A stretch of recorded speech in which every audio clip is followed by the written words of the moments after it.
एका बाजूला 140 कोटी भारतीय, दुसऱ्या बाजूला 140 कोटी चायनीज, मध्ये अडकलेला एक छोटासा देश. फक्त 3 कोटी लोकसंख्या असलेला, गरीब इकॉनॉमी असलेला, अस्थिर गव्हर्नमेंट असलेला. तरीही हा देश हजारो वर्षांपासून स्वतंत्र आहे. याचं कारण एकच, हिमालयाज.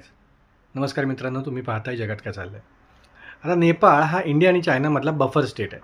इंडियासाठी नेपाळ म्हणजे उत्तरेचं सिक्युरिटी शील्ड आणि चायनासाठी नेपाळ म्हणजे तिबेटची सदर्न सिक्युरिटी. दोघांनाही नेपाळ हवा आहे, म्हणून चुरस एवढी तीव्र आहे, दोघांनाही नेपाळ जिंकता येत नाही आहे.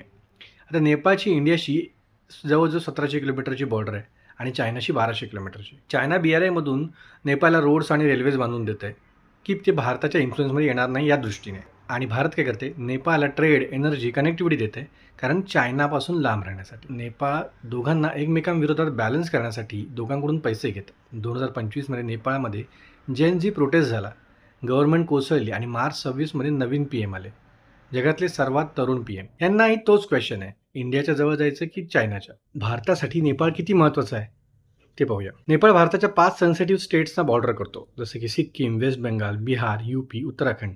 नेपाळ चायनाकडे गेला तर चायना थेट भारताच्या हार्टमध्ये येतो. म्हणूनच भारत नेपाळला कधी चायनाकडे जाऊ देणार नाही. हिमालयाजने नेपाळला वाचवलंय, पण आता नेपाळला स्वतःच्या डिप्लोमसीने स्वतःला वाचवायचं आहे. जिओग्राफी डेस्टिनी ठरवते, पण शेवटी चॉईसेस माणूसच करतो ना. अशाच माहिती जाणून घेण्यासाठी पाहत राहा जगात काय चाललंय.